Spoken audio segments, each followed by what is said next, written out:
We are recording the interview of Stephen Ananian. This interview is being conducted by Jennifer Seavey from Wright State University's Veteran Voices Project.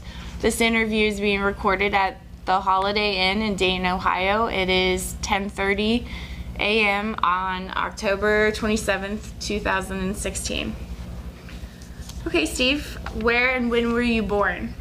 I was born in New York City, the northernmost tip of Manhattan, and I was born on Christmas Day, December 25th, 1922.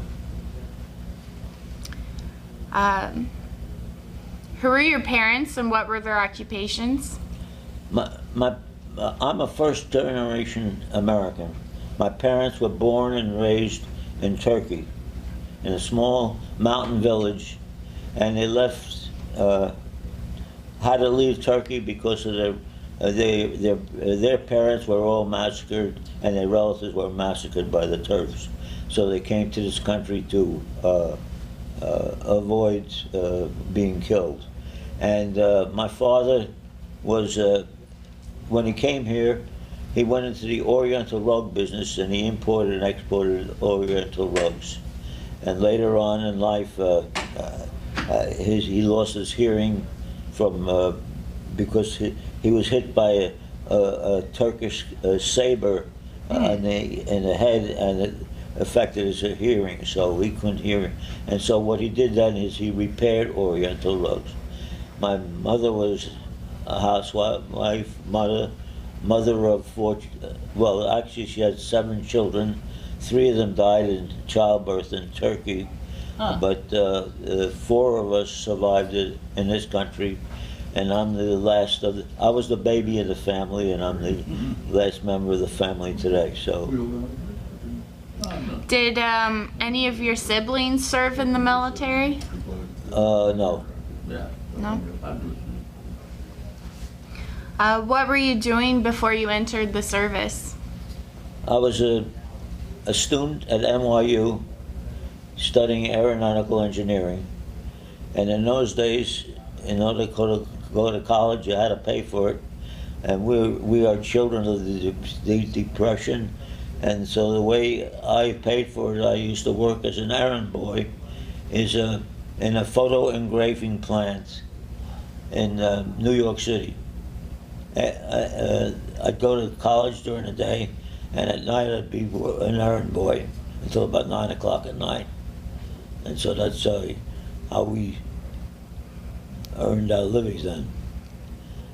NYU was $40 a point at those times. I would take $40. Yeah. Well, the truth of the matter is, before that, I went to, when I graduated high school, I enrolled as a student in City College in New York, which was free. However, my brother had gone to City College, and he had difficulty getting jobs because they called him a communist in those days. Yeah. And so he said, "Steve, don't go to City College, go to NYU because it's a highly regarded school, and you'll be able to get a job." So that's what I did.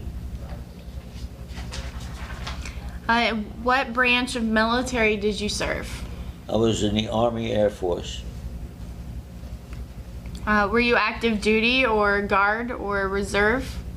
No, I was active duty. Well, actually, that's not true. What happened is when the Japanese bombed Pearl Harbor, I went home to tell my parents that I was going to enlist as an aviation cadet. I always wanted to fly as a child, and this was my dream. And so I went. We were in those days used to have a dinner early. It was a combination of lunch and dinner, so it was about 2 o'clock in the afternoon, and I was working in a gym in NYU when I heard the news on the portable radio, and I went home to tell my parents, my father, because he had to get his permission. I had to tell my father I was going to enlist in the as an aviation cadet, and when the time came after dinner, we went to the living room. And my father took his coffee, and I took my glass of milk. And we went to the living room, and I was stammering, trying to figure out how I'm going to tell him this news, because I was the baby of the family. And before I could get the words out, my father says, "Son, your country needs you. What are you going to do about it?" And I said, "Well, I'm going to enlist as an aviation cadet in the Army." My brother was sitting there. He was 4 years older than me, and he laughed. He said, "You'll never make it." He says, "Are you kidding?" So that was how I got into the. Oh, so what happened is that this is December 7th, which is Sunday. So next day, Monday, December 8th, I went down to Grand Central Palace in New York to enlist, and I took my my test and passed and so forth, and so I enlisted on December 8th. But when I went to the recruiting captain to sign me up, he said, "What are you doing? What do you do now?" I said, "I'm a student at NYU." He says, "Well," he says, "Son," he says, "I want to tell you, if I enlist you, I have no place to send you. We don't have any schools. We don't. They're going to send you, put you in the cavalry until we have a school available to you." He says, "Why don't I enroll you on a deferred status until we're ready?" So this is what happened. I went back to college, and what I did is I used to go to take adult courses from different high schools on aviation engines and things like that to prepare myself for the military. So I wasn't called into active duty until January 3rd of 1943. 43, yeah. Yeah, and so that's how I started. Okay. Why did you end up choosing the Army Air Force? Why? Because as a child, I always wanted to fly. My first job was, we lived in Brooklyn, New York, and I used to deliver newspapers to the houses on our block with my wagon. I was 11 years old, and I used to make about maybe $3 a week or something. I'd turn around and give all that money to my mother, and my mother from time to time would give me a quarter, and I'd take the 25 cents and go out to Floyd Bennett Field and watch the planes walk around the hangars with the airplanes and stuff, and the crew chiefs would see me and they'd say, "What are you doing here, kid?" And I said, "Well, I like flying. I want to watch the airplanes." And so the mechanic said, "Well, this pilot's coming in to test this airplane." He says, "In about an hour, why don't you clean up the hangar, and when he comes, I'll ask him to take you up." And so that was how my first flight was in a Beechcraft flying over Coney Island in New York. So what was basic training like for you? What's it? What was basic training like for you? Well, actually, what happened is when I enlisted, we went to boot camp was Atlantic City, New Jersey, which at that time there was about 10,000 men at Atlantic City, and I had been in the ROTC when I was in college. So when I got to boot camp, I became a drill instructor, and I used to march the guys all around the boardwalks of Atlantic City. And on Saturday, Glenn Miller used to play at the Clayton Hotel in Atlantic City, and we'd go listen to Glenn Miller, dance, and have a good time. So we were there for about 2 months, and while we were there, they were still having trouble placing these cadets in flying schools. They didn't have the flying schools. So somebody said, well, why don't we send these kids back to college, because we required a college education to be a pilot at one time. And so they organized what they call the college training detachments, and they gave us all a test, academic achievement test. Out of 10,000, I came out the fourth highest, because I was a college student. I mean, it was nothing for me. So they sent me to Reading, Pennsylvania, Albright College in Reading, Pennsylvania. And since I had gotten such good grades, all I had to do at Albright was to march around the field picking up cigarette butts, and in the afternoons we would go out to Reading Airport and fly in a Piper Cub. And so that was part of the organization.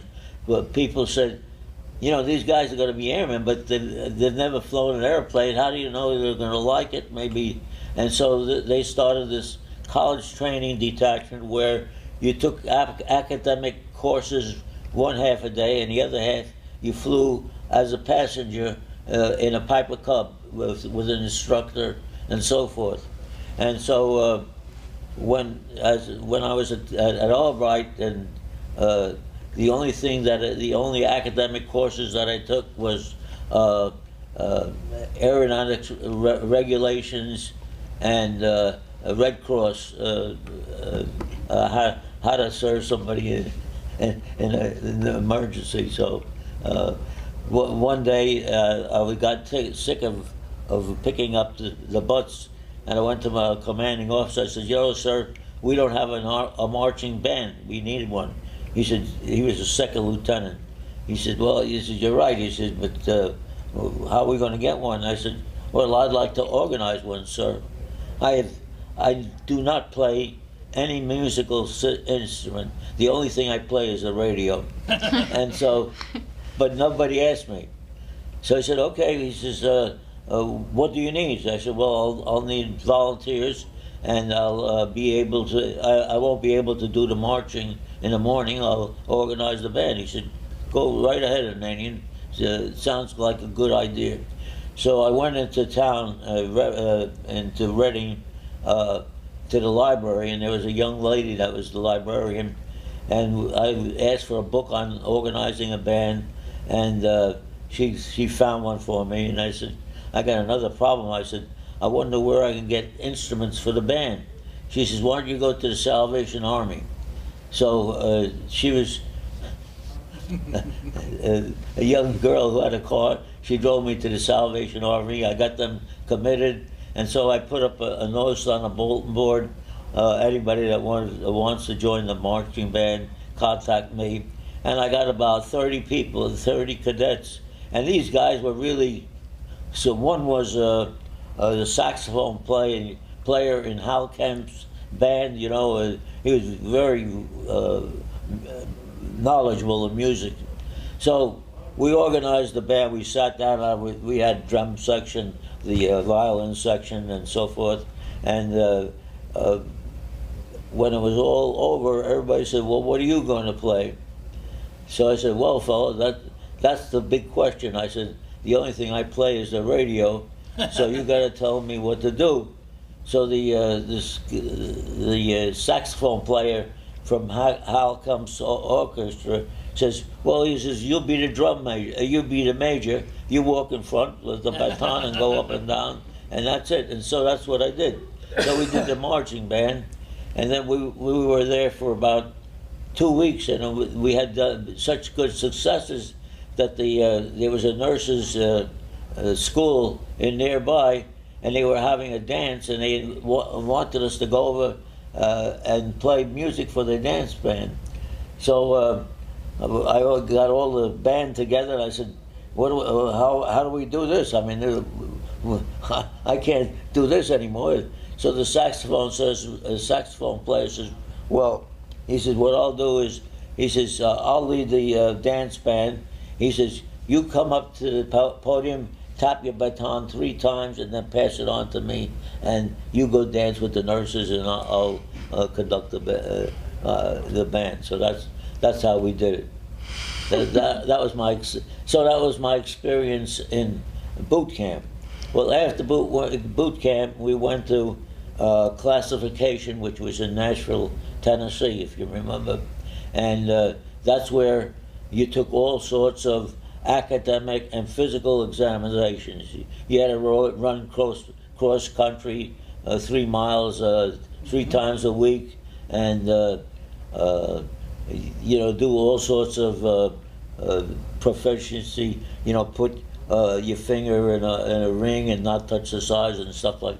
So these are the tests that we took, and they rated you from the academic testing that they did. They rated you as to whether you're going to be a pilot, navigator, or bombardier. The highest grades were the pilot, the second highest were navigator, and the lowest was the bombardier. They figured they don't need too much grades, but at any rate, so that was what I was classified as a pilot. And in those days, the fighter planes were very small, and you had to be below 5'10". Yeah. And if you were above 5'10", you couldn't be a fighter pilot. You had to be a bomber pilot. So I was 5'10" and 3/4.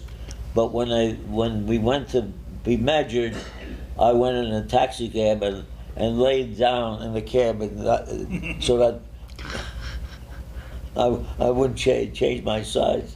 And then when we got there, they measured me, and I was 5'10" and 1/4, and the doctor said, "You're 10." So, but anyway, so that was classification. From classification, we went to primary school. Primary was in Marcus, Georgia, and there we flew the PT-17, the Stearman primary plane. Now, a primary flight, the airplane has just the basic flying capabilities. It doesn't have a radio. You communicate through a stethoscope from the pilot to they called it the Gosport tube, and and you had these stethoscopes in your ears, listening to the pilot who was sitting in the front, and he taught you. And at primary, I did very well. I had only 4 hours of flying time, and we were just coming into land, and the instructor taps me on the head. He says, "Okay, Ananian," he says, "pull over there, and I'm going to get out." And he says, "You take this thing around." He says, "I'm not going to let you kill me anymore." He says, you just turn around and see if you can fly this thing." So I was on cloud 9. I mean, you used to, I think you had to have 9 hours of flight time before you soloed, but I was soloing after 4 hours. I turned around, came back, and they taxied over to the side where my instructor was, and he came up to the airplane, and he said, "God damn it, Ananian, try it again, kill yourself or get it right." And I went around a couple of times, and I had soloed. So that was primary. And then basic training was in Greenville, Mississippi. Now we flew the BT-13, which was a basic trainer, and the difference between a basic trainer and the primary is that it had a radio, number one, and also the aircraft had flaps. So you used the flaps when you were landing, but and there was more powerful engine, and you spent 2 months there flying 60 hours of flight time in each phase of it, and after flying basic, I went to advanced flying school, which was in Jackson, Mississippi, and there you flew the AT-6. which is the closest thing to conventional fighter. The AT-6 had a variable pitch propeller as well as flaps, and you did a lot of aerobatics, and you even had placed for one 30 caliber machine gun that they could put on it to fire, but we didn't use that for firing. The next part of being in an advanced flying school was that you flew your first fighter aircraft, the P-40 Warhawk. Now the P-40 Warhawk was a frontline fighter. It was being used in Asia by the Chenault, General Chenault, and the Flying Tigers were flying P-40s against the Japanese Zero, and it was used in North Africa in the invasion of North Africa. So the P-40 was quite an accomplishment for us, and so we flew the P-40, and we used to practice. Besides aerobatics, we practiced gunnery.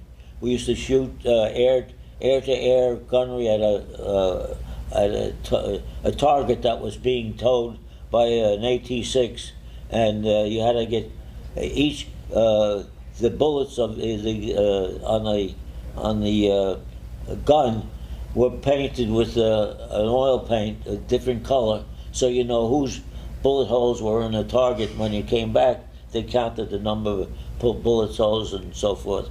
And the reason why I'm telling you this is we had what they call a turkey shoot. They took a 6-foot square of white drawing paper and put it in the Okefenokee swamps in the middle of Florida, and you had to practice ground gunnery. That was the only ground gunnery we did. And you had to dive from 1,500 feet and break out at 1,000 feet and hit the target. And everybody each of us put $10 into the kitty, and the winner of this contest would get the money and also get to name his own airplane. So what I turned around, I wound up this New York kid. You know, everybody in the military at that time was Southerner. I mean, these guys, they had guns when they were in kindergarten. They'd go turkey shooting and when they were 5 years old. I mean, so these people knew what guns. The only gun I ever saw was on the holster of a mounted policeman in New York, you know, at a parade. I mean, so I knew nothing about it. And here I wound up winning the contest with, and I got to name my own airplane. So. What did you name your airplane? Yeah. Okay. The next phase from this is after advanced. Oh, and the other thing about advanced flying school is you did a lot of instrument flying. Yeah. And that was, you flew the link trainer as well as on instruments. Well, we used to, in those days, everything was rationed, and the cadets had rations for cigarettes at the PX. You got so many cartons of cigarettes and so many cigars and so much smoking tobacco, and that was your ration. Well, I didn't smoke, so what I did is whenever, but I loved flying in a link trainer, and so what I did is I'd go to the link trainer instructor, give him a carton of cigarettes, and I said, anytime you got free time to schedule me on a link trainer, I would appreciate it. So I did a lot of link trainer time and instrument flying. We were all ready to graduate from Jackson, Mississippi, when word came from the higher command that they had to wash out half the class because there wasn't room for them. The cadets ahead, the French cadets were ahead of us in the flying class, and they had lousy weather and couldn't complete, and there was only room for half of the class. I mean, this is the way the military, the Army worked. So what they did is they took us all up on an instrument ride, and they washed out half of the class. I mean, that was it. These guys had purchased the officers' uniforms and everything. They were ready to get their wings on the next day, and they washed out half the class. So, but I passed, and I was very fortunate. And so after advanced school, we went to, they assigned me to photo reconnaissance, because in my application I said I was an errand boy in a photo engraving plant. So they sent me to Meridian, Mississippi to fly photo reconnaissance. And that was such some experience. We used to fly P-40s, B-25 is the only twin-engine plane I flew, and P-38, well, that was twin-engine too, and the P-39, and the P-47. So I flew these all in photo reconnaissance. And in photo reconnaissance, we used to fly at night, 50 feet off the ground, to the Grand Canyon, climb up over the Grand Canyon, drop a flare, take a picture of the Grand Canyon, and come back, and navigating all at night on the deck. And the way we used to navigate is you'd flying down the main street of a town to look at the name of the street that you were flying down. Or you looked at the top of the buses. Some of the buses had the name of the city on top of it, or street police cars. And so this is how we navigated. Well, we did this for about 2 months. I had about 60 hours of flying time and taking photo reconnaissance pictures. And I went to my commanding officer. I said, "Sir, I'd like a transfer." He looked at me and said, "Why, Ananian?" He says, "Your pictures are the best. You're the only one that brings back pictures of what the target is. Everybody else brings back pictures of clouds, you know." So I said, "Sir," I said, I didn't come here to take the pictures. I came here to kill the bastards." He says, "Well, you know, that means you're going to go to combat." I said, "Yes." So the next day, they transferred me out. I went to Dale Mabry School for flying P-40s for about a month, and then I was shipped overseas up north to Fort Hamilton in Brooklyn, and we departed on the Ile-de-France for England.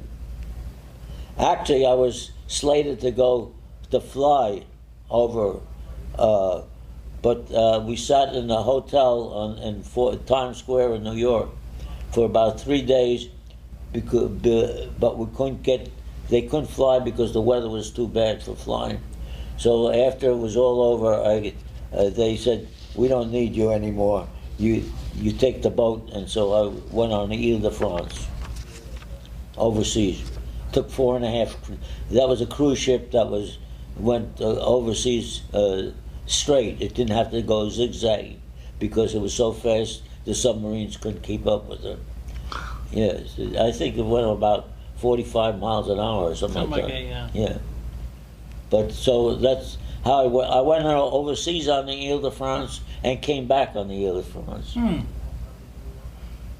What were your duties while you were overseas? What? What did you do while you were overseas? Well, when we got overseas, we landed in Scotland, and we went to a pilot transition school, which was in Gox Hill in Scotland. And that we were supposed to get. Then when we got overseas, I figured, well, I got it made. I flew P-47s, P-38s, P-39s. I had it all made. I was going to fly, a P-47 probably.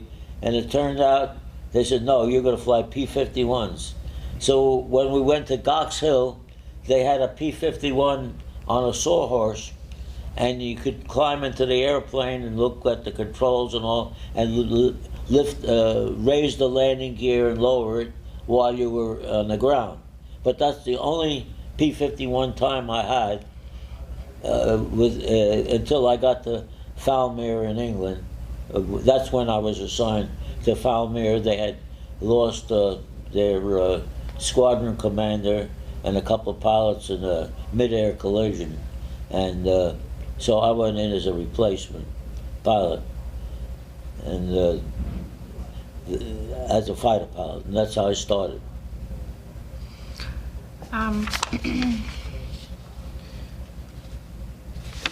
Did you witness any combat or anything that you'd like to share? Oh, yes. Well, I flew 63 combat missions. My first mission, when we took off, they told us that there would be no air-sea rescue boats on the channel. The air-sea rescue would control the path of the bombers so that if a bomber went down, they could rescue him immediately. But there would be none that day because there was gale force winds over the North Sea and the Channel, and they were not able to put the boats out. It was too rough, the water. Yep. So we took off, and our target was Munster in Germany. That's Munster it was in the Ruhr Valley of Germany. Now the Ruhr Valley in Germany is like the Pennsylvania district in the United States. That's where all the industry was, the mining and stuff like that were, and that's what the Ruhr Valley was. It was heavily guarded, and a lot of anti-aircraft fire and stuff was expected. So we were escorting the bombers, and part of in those days the Holland had a Zuider Sea. It was a sea that was full of water. Now they've filled it in since then, and it's no longer in existence. But it was the Zuider Sea, and in the middle, off the coast of Denmark, there was a island called Heligoland. Now Heligoland was the west point of the German anti-aircraft battalion. And we're flying over Heligoland, and all of a sudden, bam, one burst of anti-aircraft fire. We're at 22,000 feet, hit my airplane, and knocked the engine out. I called on the radio to my flight leader. I said, I'm hit, I'm going back. And my flight leader was Tom Rich. He was the white leader. He says, I'm going back with you. And I glided, I didn't have any power in the engine, so I glided down from 22,000 feet. And by this time, I'm looking at all the gauges, and I figured what happened was I had been hit in my supercharger, and I figured, well, when I get into a low enough altitude, I'll be able to fly probably about 10,000 feet, you know. So I'm flying, and I figured I got to lubricate the engine. The engine was overheating. So I rocked the wings violently to get the oil from the sump in the engine, the bottom of the engine, and splash it up on the cylinder walls. And Tom Rich is flying behind me, S-ing back and forth with flaps down to keep behind me because I'm moving so slowly. He says, what are you doing? I said, I'm lubricating the engine. But anyway, so make a long story short, when we got down about 7,000 feet, I was able to maintain my altitude, and I was in contact with Tommy. I said, Tom, I said, you handle air-sea rescue. I'm busy with the airplane. I can't get on radio. He says, I'll take care of it, don't worry. So he called air-sea rescue, and when we hit the coast of Holland going out, we were escorted by 3 P-47s flying. They were air-sea rescue aircraft. In the P-47 air-sea rescue, they each carried a dinghy under it, under the aircraft, and they dropped. They had flares and dye markers, so that when the pilot went down, they could drop the dinghy gun for you, and also mark the spot with dye. And so we were flying back very nicely all the way back, and we got about 11 miles from the east coast of England. Tommy says, I can see it, we're going to make it, Steve.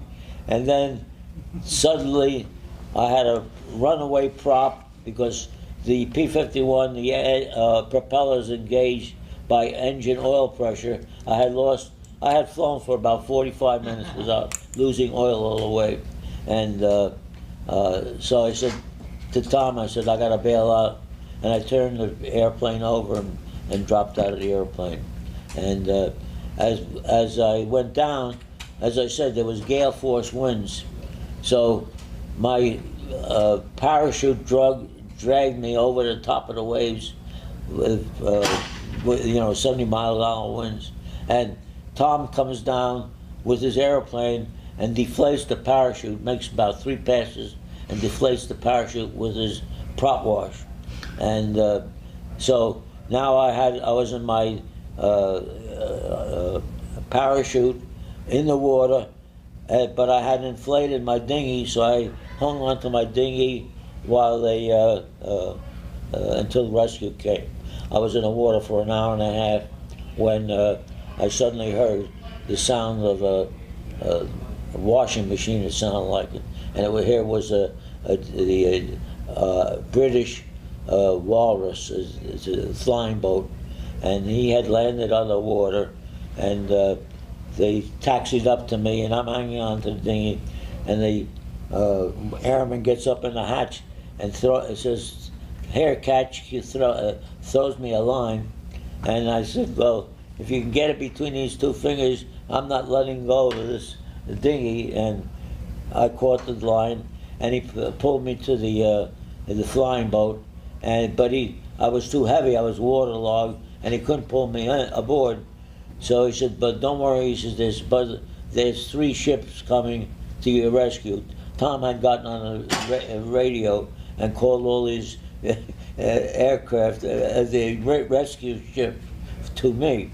And I was rescued by a ship called the George Agile. It was a minesweeper. And another motor launch came along and rescued the crew of the Walrus, because the Walrus, when they tried to take off, they broke a pontoon and the airplane sank, and they had to rescue them. So my rescuers were rescued as well.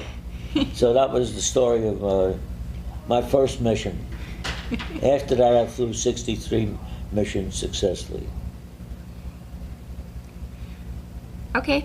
Well, how did you stay in touch with family and friends back home? Well, I have something else to tell you. Okay. I flew 63 combat missions. Most of them were escorting bombers or strafing, air-to-ground gunnery, or I am credited with being the first member of our outfit. On February 9th, I engaged 3 German jet fighters in a dogfight at altitude at 15,000 feet. And I shot down 1 and the other 2 got away. But the reason why I'm telling you this is because this is one of the few times that we had an actual dogfight between a jet and a conventional aircraft, and I won. And so I had destroyed the jet aircraft. But all in all, I'm credited with having destroyed 4 enemy aircraft, 3 more on the ground, strafing.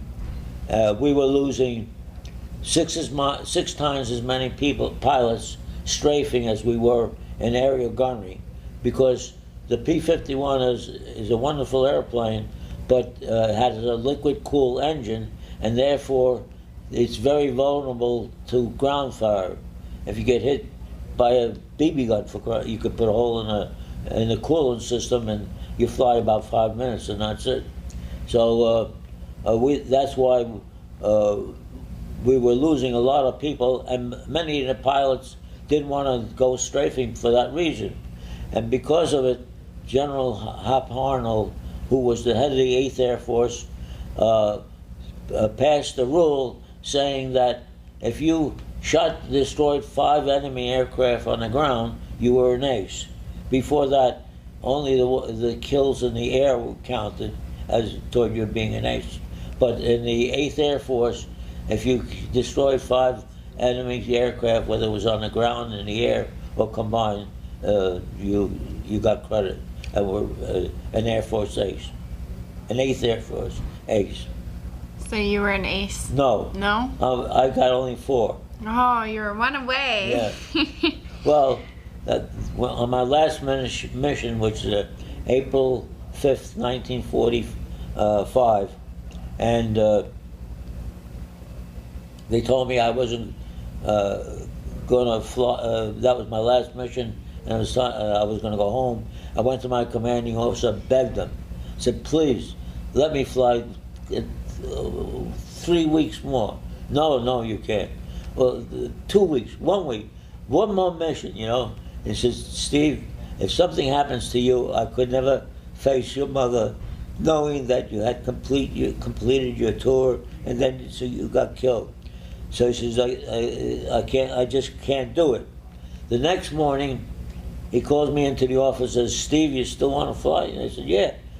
Can I fly the mission? He said, no. He says, I have a request from the 8th Air Force Command that the American Embassy wants volunteer flights to fly a volunteer mission.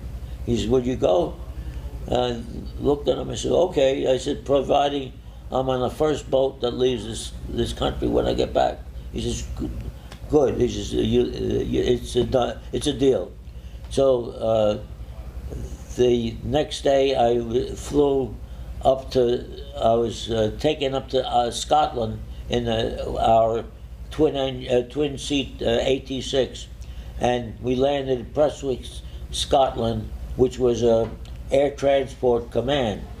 And what happened was, when the war was about to end, we're talking about April, the war ended in May, and everybody knew that the Germans were going to surrender, but the big question mark was, there's 50,000 German panzer divisions in Norway. Would they surrender, or will we have to invade Norway? Now, I don't know if you know geography, but Norway has a 12,000-mile coastline, and the coastline is all fjords. That means there's 400 feet high cliffs that go up above the water and 400 feet into the water below it. So if we had to invade Norway, we invaded Normandy, which is only 3 miles of beach that no, not 3 miles, about 5 miles of beach that we invaded in Normandy. Could you imagine what the losses would be in invading Norway? So they figured that they would be, we lost 3,000 men on 6,000 men in Normandy, and that we would probably lose about 100,000 in invading Norway. So somebody said, well, why don't we ask the Swedes? The Swedes were a neutral country. Well, if Germans refuse to surrender in Norway, we'll ask the Swedes to go in as a police force and let them surrender to Sweden, and this way it'll be face saving for them. And the reason for it is because even though Sweden was neutral, it did a lot of favors for the Germans as well as the Americans. For instance, the Germans supplied their troops in Norway by going over Swedish soil. The Swedes allowed that. And if you were shot down and was a prisoner of war in Sweden, they would fly, as the very valuable people would be flown out, and the prisoners of war wouldn't be prisoners like in a normal camp. They would stay at a hotel, and so American POWs in Sweden were treated royally, and they were very well, welcomed by the Swedes. So this is what they said was, why don't we? So the Swedes said, we'd be glad to go in and do that. However, as a police force, we don't have any weapons. We don't have any airplanes. So the United States said, well, we will give you 50 P-51s and train your pilots to fly them, and in return, the Swedes said, good, we'll do that. And so I was one of the P-51 pilots that was going to take these aircraft to Sweden. And so the State Department, in order to do it, asked for highly decorated pilots that were combat veterans so that we had enough medals on us when we went there to impress the Swedes. And that was the purpose of it. And so I was able to go to fly one of these planes to Stockholm in Sweden. And when we got to Stockholm, there was a snowstorm over the town, over the field. And they told us that just wait a while, the storm will clear up and you can come land. Why don't you fly over the city and put on an air show for the civilians? So we had 50 P-51s, flew under every bridge in Stockholm, and did all sorts of buzzing the German embassy and things like that. And so after about 10 minutes of that, they turns to land at the field. And when we, what was I going to say? Oh, so when we landed, we were greeted very royally by the Swedes, and we were banqueted and so forth. And I was in Sweden for about 7 days, and then flew back from Sweden by American bombers that were painted black, that had been captured as POWs, and they flew back and forth between Stockholm and Prestwick, Scotland. They called it the Midnight Express. So that was my adventure in Sweden. Very interesting. Then you asked something else. Well, how are you feeling when you came home? Like, how were you received by your family and friends? Well, I was, for some reason or other, you don't talk about the war. And one day, but we had, in our outfit, we had the intelligence officer handle all the public relations. And so they had pictures of the pilots and their hometowns, newspapers, and every time you flew a mission, he would send an article to the New York Times, and Ananian did this or Ananian did that. And when I shot down a jet, the New York Times published it on the first page and all that. And so when I got home, I told them that I did very little combat flying. All I did was I typed in the office. I was doing mostly clerical work. I didn't want my parents to worry about it. My brother knew, of course, what I was doing. And one day I came home, and my sister was there reading my discharge, not my discharge, my certificate of service. We never got discharged. And on the certificate of service, it had all your shooting down the planes and all your medals and stuff like that. And my sister was in tears. She said, "You killed all those people? How could my baby brother do that?" I said, "Honey, you read about it in the newspapers."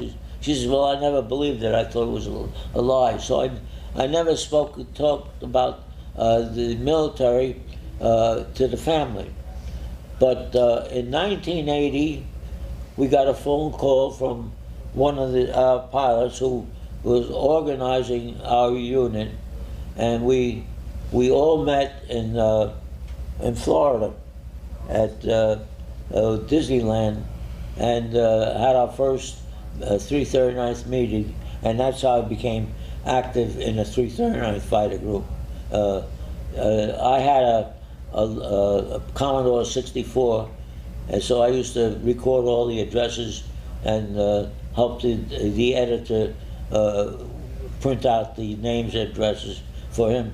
Our newsletter in those days, the editor was Jim Starnes, and he edited for 20 years, and he used to type out the newsletter on his typewriter, and then take it down to a copy center and have it copied, and that's the newsletter that went out. It was about 5 or 6 pages long, and had names of new people and stuff, stories and things like that. And Jim Starnes did that for 20 years until in 2000 he notified us that he couldn't do it anymore. His eyesight was going and he had difficulty writing. And at the time, I was the secretary because of my Commodore 64, and so I figured, well, I said, I'll do it, but I never intended to have anything more than a social communications, you know, maybe write a 3-page letter, because I couldn't type, and I never wrote much, and so I started out with our newsletter, and what started out to be a 3-page letter wound up to be 20 pages, and I've been the editor since then, since the last 16 years. Oh, wow. Okay. What message would you like to leave for future generations who will see this interview? Say that again. What message would you like to leave to future generations? I'd like to give them the message that Larry always tells them. Freedom is not free. And we see that every day. When I went to service, if you read something in a newspaper, it was true. Now I do not believe any newspaper. I don't believe the internet. The only newspapers I listen to is the newspapers from England, because I know that what they publish is basically true, and they have no political ambitions. But outside of that, so truth has gone, freedom is going, and leadership is non-existent. What can I say? Did you have anything else you'd like to add to the interview? Nothing. I love everybody. I love the combat, and I enjoy meeting with my members of the 339th Fighter Group. We meet annually. I am the president, the editor, and the secretary, and only because we don't have too many members left to do it. But I look forward to meeting annually with these boys. This year we have 5 of our veterans. We have Larry Powell, Bill Moore, Jim McLaren is our vice president, was my wingman. We all flew together in the war. Bill Perry, and so we look forward to these reunions, and we laugh at the fact that we're not supposed to be alive, because every mission we flew, we didn't think we'd make it the next one. It was a war was hell. Okay. Well, if you feel like there's nothing more that you'd like to add. No, thank you. That concludes our interview, and thank you for your service. You're welcome. I enjoyed it.